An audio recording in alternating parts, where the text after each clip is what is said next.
আবার চলে এসেছি দুই দিদি রান্নাঘরে। তো আজকে একটা খুব সাধারণ হালকা পাতলা এই গরমের মধ্যে রান্না করব, সেটা হলো বরলি মাছ।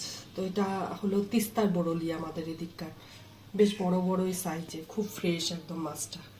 আর ব্রহ্মপুত্রের বরলির আলাদা টেস্ট, তিস্তার বরলির আলাদা টেস্ট। এটা কিছু না, হালকা একদম ঝোল করব। এই যে পটলগুলো পাতলা পাতলা করে কেটে নিয়েছি, আলুগুলোও কেটে নিয়েছি, টমেটো এইভাবে কেটে নিয়েছি, একটু জিরে বাটা, একটু ধনে বাটা হাফ চামচ, আর লঙ্কা বাটা, আর একটা গোটা কাঁচা লঙ্কা, নুন, হলুদ, কাশ্মীরি লঙ্কার গুঁড়ো আর কালো জিরা লাগবে, ব্যাস এই লাগবে রান্নায়। তো আমার কড়াই গরম হয়ে গেছিলো, তেলটা দিয়েছিলাম, তেলটাও গরম হয়ে গেছে। তো এই অবস্থায় আমি এখন মাছগুলোকে এক এক করে ভেজে নিব। মাছের সাইজটা দেখুন বড় বড়, এটা দিয়ে চচ্চড়ি খেলেও ভালো লাগবে বা ঝাল, দুটোই ভালো লাগবে।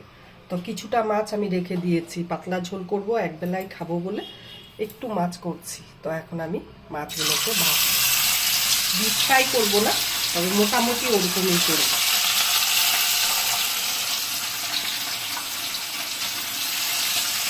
একসাথে সব মাছ দিব না, তাহলে ভেঙে যাবে, অল্প অল্প করে দিয়ে ভাজবো মাছগুলোকে। মাছগুলো এখন উল্টাবো, এক পাশটা ভাজা হয়ে গেছে, ওই পাশটা ভাজবো এইভাবে। খুব মানে নরম মাছ, এটা নরম বলতে নষ্ট না খেতে, মানে খুব আলতোভাবে করতে হবে, একটু ইসে হলেই ভেঙে যাবে। মাছগুলো ভাজা হয়ে গেছে, এখন আমি তুলে নিচ্ছি। এইভাবে সব মাছগুলো ভেজে নিব আমি। বেশ চ্যাপটা চ্যাপটা মাছগুলো, খুব সুন্দর মাছগুলো।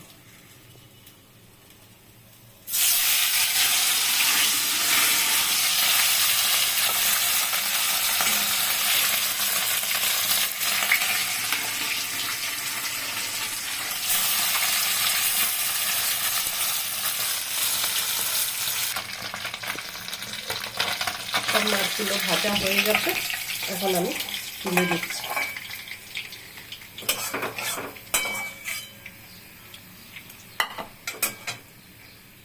ওই একই তেলে এখন রান্নাটা আমি করব। তো এখন কালো জিরা দিচ্ছি তেলের মধ্যে ফোড়ন,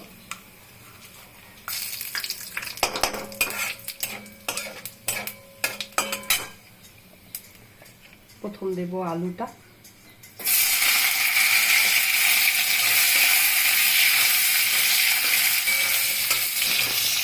আলুটা দিয়ে একটু নাড়াচাড়া করে নিলাম। এবারে দেব পটলটা,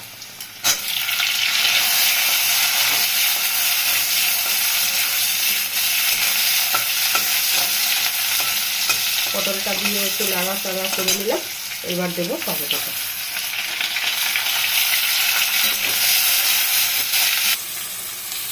পটল আলু টমেটো তিনটাই ভাজা হয়ে গেছে। এই অবস্থায় এখন আমি মশলাগুলো দেব, এই পুরো মশলাটা দিয়ে দিচ্ছি। এখন মশলাটা দিয়ে শুকনো অবস্থায় একটু নাড়াচাড়া করব।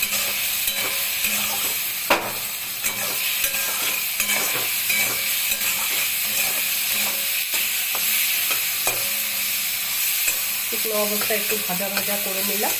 এখন আমি মশলা এই বাটিটায় ছিল, এটা দিয়ে জল দেবো একটু।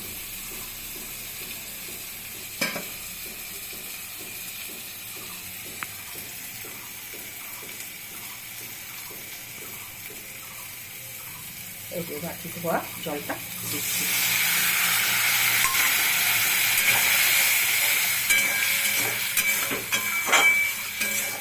গ্যাসের আঁচটাকে একদম কমিয়ে দিয়েছি।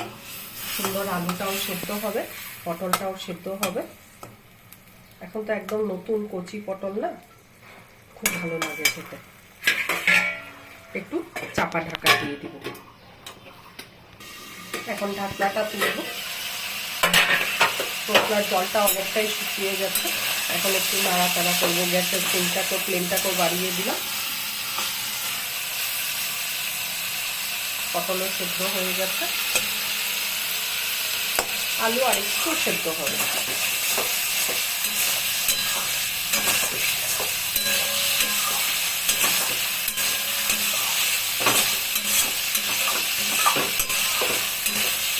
মশলা কষেই গেছে, একটু বাকি মশলা দিয়ে তেলও ছেড়ে দিয়েছে। মশলা কি একটু নামের জন্য মশলা দিয়েছে।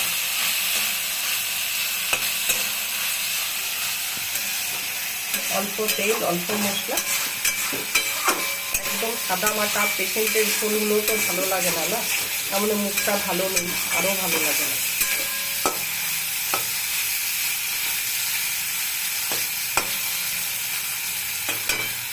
এখন আমি জল দিয়ে দিব, পুরো তেল ছেড়ে দিয়েছে মশলা দিয়ে।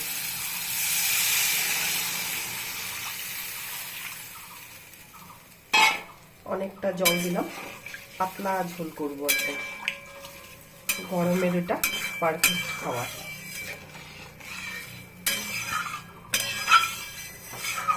তো আমি গ্যাসের আঁচটাকে পুরো বাড়িয়ে দিব আর 1 মিনিটের জন্য একটু ঢাকা দিয়ে দিব, ঝোলটা ভালো করে টকবকিয়ে ফুটবে। এখন ঢাকনাটা তুলে দেখবো ঝোলটা কতটা কমেছে।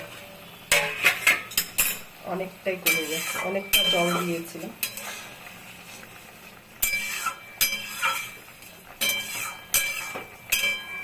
এখন আমি মাছটা দিয়ে দিব আর কাঁচা লঙ্কাটাও দিয়ে দিব।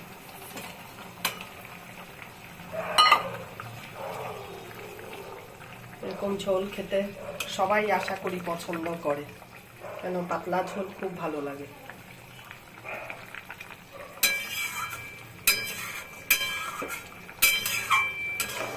মাছটা দিয়ে একটু খালি জাস্ট ফোটাবো।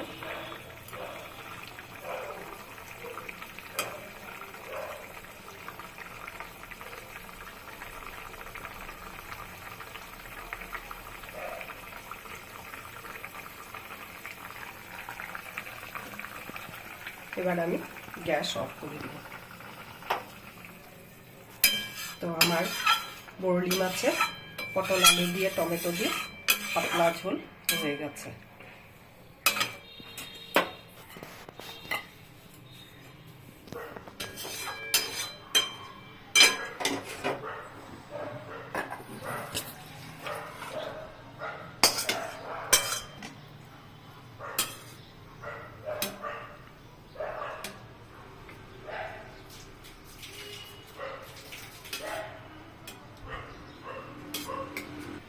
তো আমার বরলি মাছের ঝোলের রেসিপিটা কেমন লাগলো আপনারা প্লিজ কমেন্ট করে বলবেন। আর ইউটিউব থেকে যদি ভিডিও দেখেন পাশে দেওয়া বেল আইকনটা প্রেস করবেন আর কমেন্ট করে বলবেন।